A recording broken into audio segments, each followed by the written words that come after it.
Uma operação da Polícia Federal descobriu uma fábrica clandestina em Santa Bárbara do Oeste, interior de São Paulo, onde eram projetadas e construídas peças de fuzis. As investigações revelaram que as armas tinham como destino facções criminosas como o Comando Vermelho. Ao vivo conosco, o repórter do Metrópolis em São Paulo, Alfredo Henrique. Bem-vindo, Alfredo. Quando a gente acha que já viu de tudo, mais uma notícia dessa para surpreender a gente, né? Estamos falando aí sobre organizações criminosas, mais uma pauta, mais um braço do assunto sobre segurança pública que a gente tanto falou nessa semana.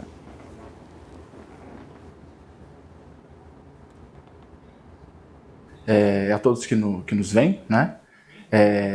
Essa questão do que você pontuou muito bem da fábrica, né? Surpreende, não necessariamente pela atuação da facção em si, mas uma coisa que a gente começa a observar bastante, não só com o Comando Vermelho, como com o PCC, para a gente se focar em duas facções que são mais proeminentes aí no território nacional, é a terceirização de serviços, né? Porque essa fábrica que foi desmantelada ali no interior de São Paulo, em Santa Bárbara do Oeste, ela pertence a um empresário, ela tem CNPJ, né, registrado, e ela oficialmente ela é designada para poder produzir peças aeroespaciais, né? É um nome bonito, né? Assim, basicamente peças de avião. E para isso ela demanda de uma maquinária bem cara, né? Os equipamentos ali são avaliados em 2 milhões, segundo a investigação da PF que eu tive acesso, né? Para poder fazer uma projeção assim, milimétrica de peças de avião. O que acontece?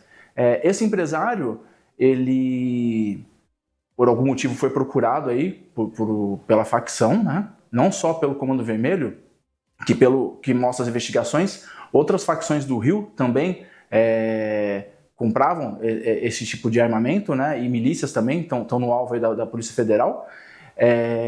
Procuraram esse empresário.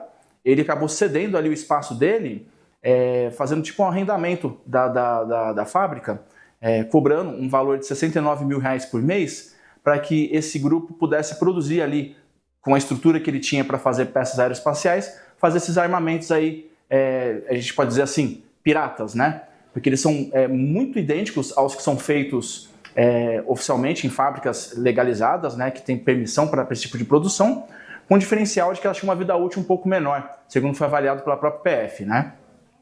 Quando eu falo da PF aqui, eu falo tanto da PF do Rio de Janeiro, quanto da Polícia Federal de Campinas. Daí eu vou tentar dividir para deixar bem claro que cada núcleo aí investigou, né? Nós nos focamos mais na investigação que foi feita aqui em São Paulo, porque nós cobrimos o estado de São Paulo, né?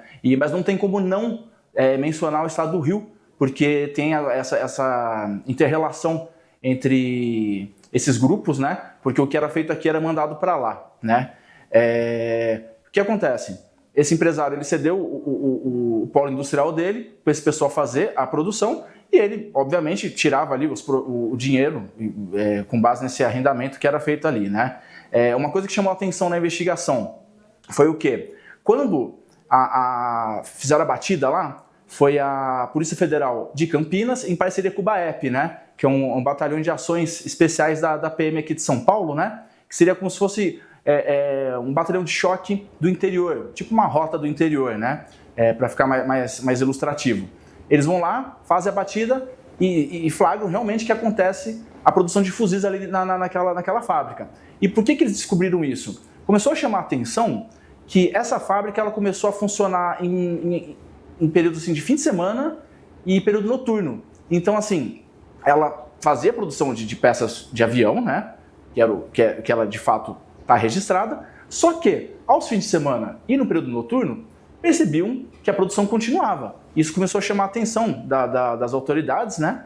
Que eles já estavam investigando essa movimentação de armas entre São Paulo e o Rio e acabaram puxando esse fiozinho e acharam esse ponto de produção de armamento, né?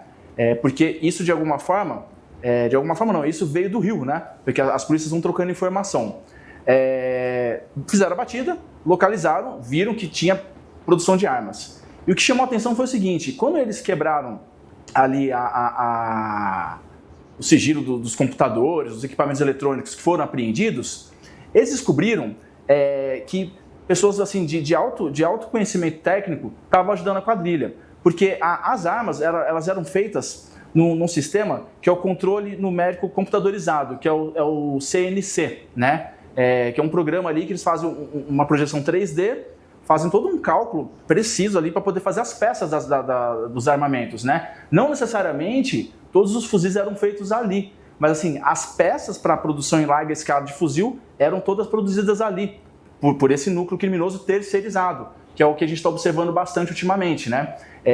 Esse grupo que cuidava da fábrica ali, não necessariamente está ligado a facções. Para eles, na verdade, é interessante não estar ligado a nenhuma facção, para eles poderem ampliar a carta de clientes, né? Se é assim que a gente pode dizer, né? Para quem eles podem estar vendendo esse armamento, né? Então eles não estão presos a nenhuma questão ideológica ou mercadológica dentro do mundo do crime, né? Eles simplesmente fornecem o que as facções querem e vendem para eles, né? E com alto conhecimento técnico. O que acontece? Eles pegavam essas peças, que é até mais fácil para você esconder, para fazer um traslado, né? E encaminhavam para uma cidade próxima ali, que é a cidade americana, que também era no interior de São Paulo. Foi aí que eles conseguiram prender em flagrante 2 membros desse núcleo criminoso que presta serviço terceirizado para as facções, né? Que é o Anderson Gomes e o Janderson Azevedo, né? Cada um tinha uma especialidade. O caso do Anderson, ele era um programador desse CNC, né? Que fazia esses projetos assim profissionalíssimos de peças de arma, né? E o Janderson era o cara que executava, né? Era o cara que põe a mão na massa ali e fazia a coisa acontecer. Eles pegavam os equipamentos, eles levavam até a Americana, que era uma espécie de um bunker, eles mesmos chamavam de bunker ali, né? Onde algumas das armas eram montadas, né? Ou peças eram organizadas para poder passar para o Rio de Janeiro, né? E eles revendiam isso lá para o estado vizinho aqui de São Paulo. No Rio, né? Aí a gente vai falar da Polícia Federal lá do Rio de Janeiro. Existe mais um grupo, né? Que o cabeça deles, o nome dele é Silas, né? E esse cara, ele era responsável em fazer a ponte desse grupo daqui de São Paulo com as facções e as milícias lá do Rio de Janeiro, né? Então ele pegava esse armamento, ele fazia a negociação e, né, ele seria um representante ali, né, desse pessoal que produzia aqui em São Paulo e revendia esses armamentos para o pessoal das facções do Comando Vermelho, Terceiro Comando Puro e demais grupos criminosos ali que disputam o território do Rio de Janeiro. Além disso, a investigação da Polícia Federal do Rio de Janeiro também identificou que eles mandavam também armamento para algumas facções no Nordeste brasileiro. Até o momento eles identificaram que para a Bahia e para o Ceará, né? Então isso mostra a dinâmica desse grupo, né? Para poder estar aí tendo uma carta de clientes bem ampla. Então, respondendo a pergunta que você fez de surpreender, o que surpreende mais agora essa questão. São grupos menores de criminosos que estão terceirizando serviços para as facções, que fica mais fácil para esses grupos, de alguma forma, tá aí ganhando dinheiro, né? E também da própria facção não tá se responsabilizando diretamente com mais um artigo ali no Código Penal para eles responderem, né? Porque no caso desse grupo, quem está respondendo pela produção ilegal de armas, pela associação criminosa, são essas pessoas, não a facção, não a pessoa ali ligada que compra, que não se sabe quem é, porque estão terceirizando justamente para poder dificultar o rastreamento de quem de fato ali está comprando. Como bem sabemos, o receptador, o comprador de qualquer coisa ilegal é o cara que fomenta a produção e a prática das atividades criminosas de uma forma geral, né? Uma outra questão, pensando até numa outra reportagem que nós aqui da sucursal fizemos, eu fiz em parceria com o meu amigo, o Renan Porto, nós identificamos que o Comando Vermelho, há registros, né, não só de processos como de boletins de ocorrência, da presença da facção aqui, da facção carioca no estado de São Paulo, em um pouco mais de 20 municípios, né? E um núcleo muito forte, que eu notei bastante aí nos últimos tempos, é a região de Rio Claro, né?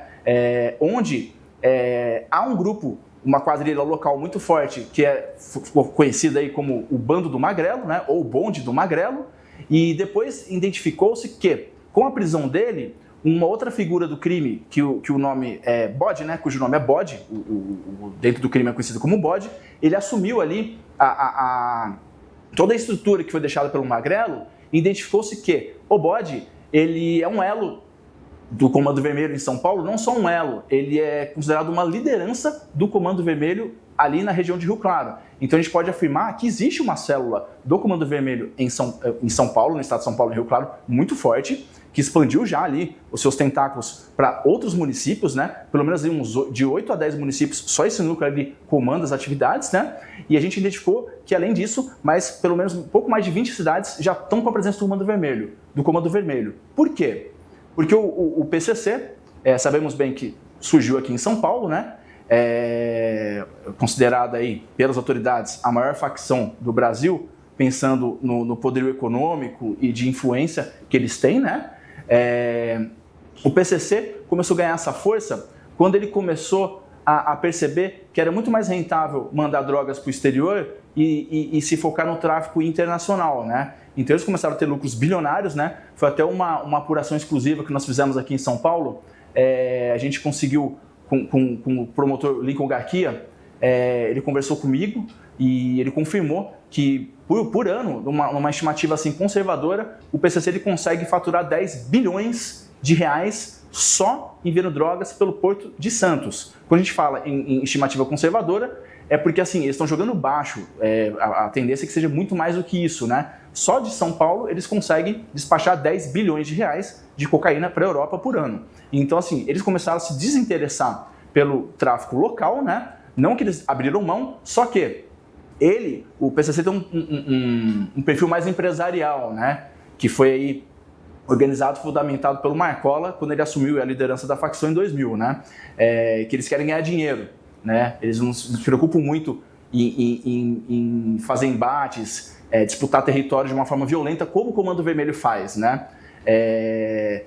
Eles têm não que eles não sejam violentos, né? Mas eles têm esse perfil de querer ganhar dinheiro e serem mais discretos para que os seus negócios não sejam atrapalhados, né? Então o que acontece? Com isso eles começaram a arrendar, né?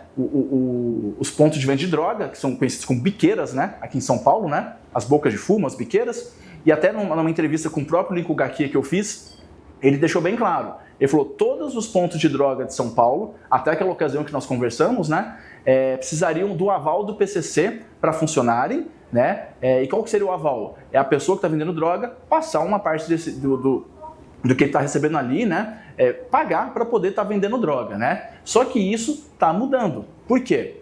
Porque a partir do momento que o PCC começa a abrir um pouco mão disso, essas pessoas que vendem droga ali, elas ficam mais passíveis mais fracas, digamos, né? Então o Comando Vermelho, já que ele estava se infiltrando uns pouquinho aqui, ele começou a se aliar a esses grupos, né? E a fortalecer eles com armamento, com dinheiro. Então eles começaram aos poucos a se infiltrar. A gente não pode afirmar de uma forma categórica que o Comando Vermelho está de uma forma assim forte ainda no estado de São Paulo. Só que a presença dele está cada vez mais constante com base nas apurações que nós fazemos aqui. Porque observamos que lideranças do Comando Vermelho estão sendo presas em São Paulo, observamos que grupos criminosos locais fortes estão fortes porque o Comando Vermelho de alguma forma está financiando com armamento, com dinheiro e até droga ali para poder com que essas quadrilhas ajam e concorram com o PCC, né? Então, assim, há uma preocupação de que essa presença, se ela se fortalecer, façam que migre a forma de agir, né? O modus operandi do Comando Vermelho, que é violento, né? Isso pode acarretar aí numa onda de violência ainda maior aqui no estado de São Paulo, que já é um estado violento, né? Porém, ele pode ficar pior de uma forma mais evidente, escrachada, como é no Rio de Janeiro, infelizmente, né? Tudo isso, por conta dessa fábrica que a gente observa aqui no interior de São Paulo, né, de Santa Bárbara do Oeste, a gente pode vislumbrar, porque está comprovado, existe uma prova física concreta de que o Comando Vermelho e outras facções aí, mas vamos pensar no Comando Vermelho, estava comprando e viabilizando com que armas que são usadas em guerra fossem feitas aqui em São Paulo, né? Interessante. Me estendi, mas precisava contextualizar dessa forma, tá? Muita coisa importante que você trouxe para a gente, Alfredo. Eu vou começar falando primeiro sobre a fábrica. Na terça-feira da semana passada, nós entrevistamos aqui se eu não me engano, foi no contexto, o governador Cláudio Castro, no dia mesmo que aconteceu a mega operação, nós entrevistamos o governador e ele disse pra gente que não sabia de onde vinham essas armas, esses fuzis que o Comando Vermelho utilizava lá no Rio de Janeiro, que essas armas não eram fabricadas no estado. A gente já sabe agora um dos caminhos de onde vêm essas armas, aí de Santa Bárbara do Oeste. O segundo ponto você falou do Lincoln Gaquia, e o Lincoln hoje se tornou um nome muito importante também por ser um dos nomes que trabalham na frente do trabalho contra o crime organizado. O Lincoln, que também falou conosco aqui no contexto sobre o receio aí de se aposentar, né? A gente lembra do caso do delegado que foi morto em São Paulo, se eu não me engano, deve ter uns 30 dias que o delegado foi assassinado, o ex-delegado foi assassinado, e o Lincoln entrou aí nessa linha de frente por também tratar diretamente com o crime organizado, e eu perguntei a ele, como vai ser quando o senhor se aposentar? Ele falou, Neila, não sei, porque eu não vou ter carro blindado, eu não vou ter proteção, eu não vou ter segurança, como vai ser minha vida? Não sei, talvez eu saia do país, porque, de fato, eu sou um dos nomes que está na lista vermelha do crime organizado, né? Eu sou um dos perseguidos. Então, falando aí sobre o Lincoln Gaquia, eu quis puxar o nome dele porque ele é um dos combatentes de frente aí contra o crime organizado, né? Sim, até uma colega nossa, a Valentina, ela entrevistou ele com exclusividade logo após a coletiva que ele fez no Ministério Público aqui de São Paulo, e ele comentou com ela sobre esse receio dele ser morto, né? Que existe uma sintonia, né? O PCC chama de sintonias como se fossem os departamentos de uma empresa, né? Existe uma sintonia do PCC que ela é especializada, como se fosse uma inteligência, né? Ela é especializada em monitorar e entender a rotina de alvos que eles irão matar, né? Que essas mortes são deliberadas nos chamados tribunais do crime, né? Ou tabuleiros. Eles determinam quem são as pessoas que estão incomodando ali e atrapalhando a movimentação, os negócios deles, né? E eles decretam a morte da pessoa, né? O Lincoln está entre essas pessoas. O Dr. Rui Ferraz Fontes, que é o ex-delegado-geral daqui de São Paulo, também estava, assim como outras autoridades, né? O que acontece?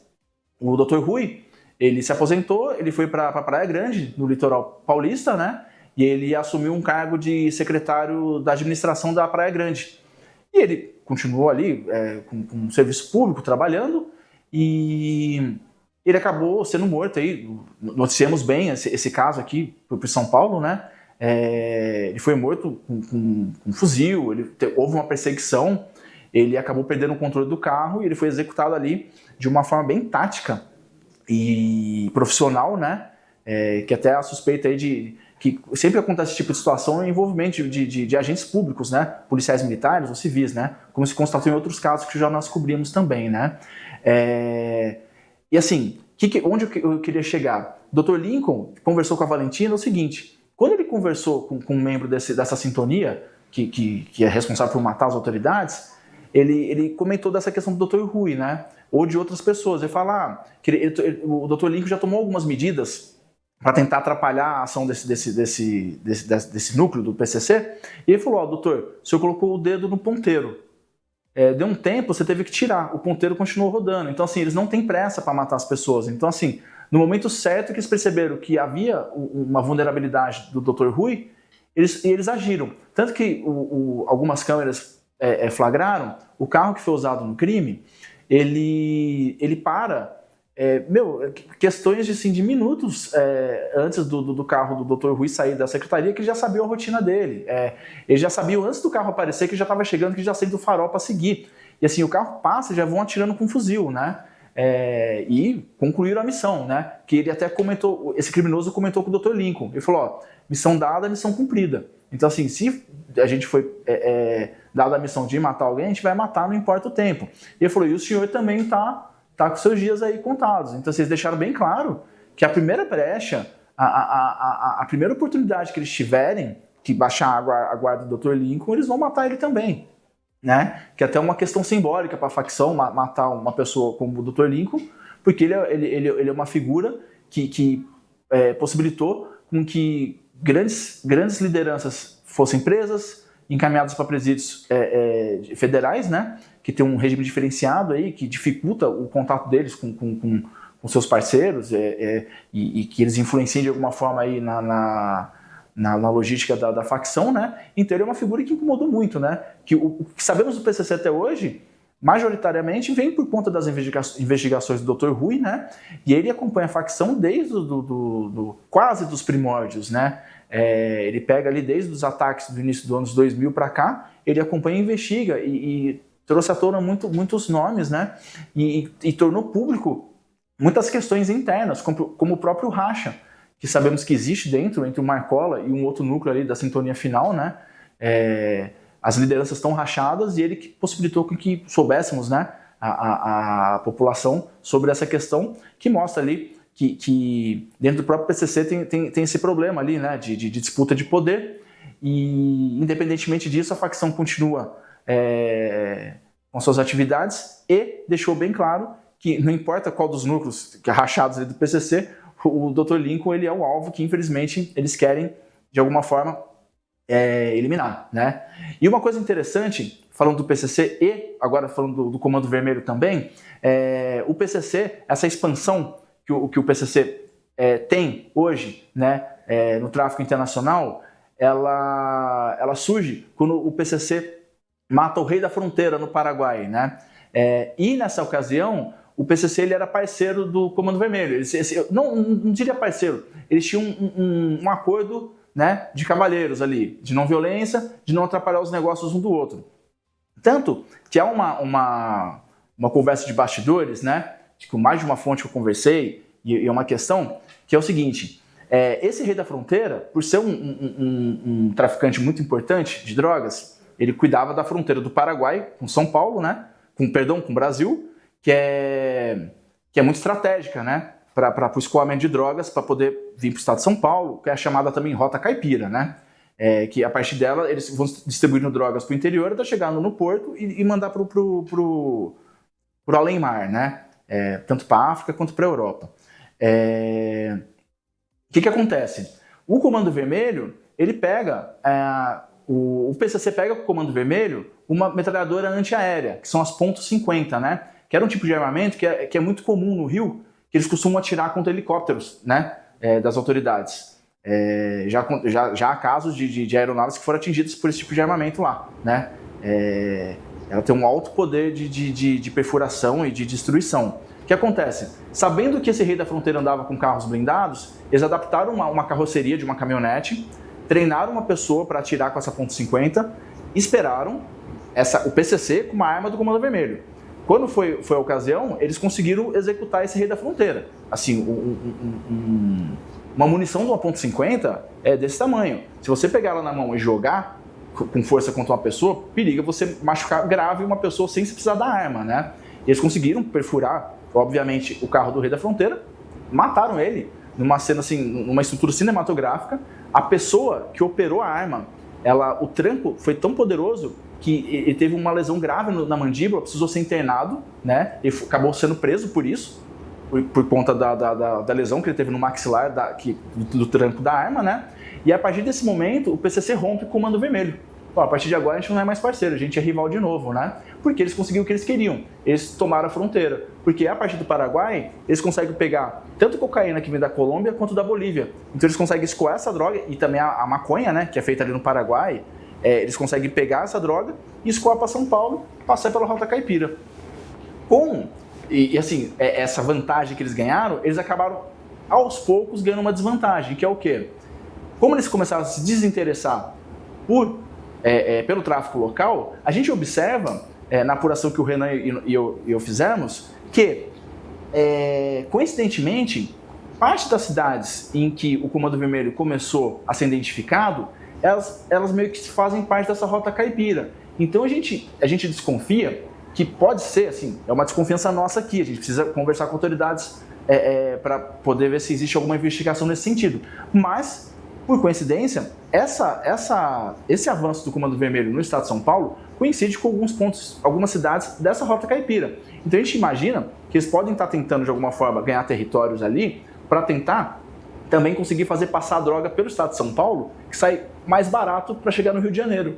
Porque com o controle do PCC do Estado de São Paulo, eles precisavam fazer um caminho, dar uma volta no litoral brasileiro até chegar em São Paulo, que foi que é o que eles fazem, né? Ali pelo Acre, ali eles vão, sobem e vão até o Rio, e sai muito caro, né? Acaba encarecendo o transporte para eles. Então a gente desconfia, isso é uma coisa nossa aqui, não é nada oficial, mas assim, coincidentemente, as cidades em que eles estão presentes coincidem de estarem presentes um pouco ali na Rota Caipira. Então a gente desconfia que pode estar tendo esse interesse do Comando Vermelho em estar em pontos estratégicos do Estado de São Paulo para conseguir dar fluidez ao seu negócio do tráfico local ali no Rio, né?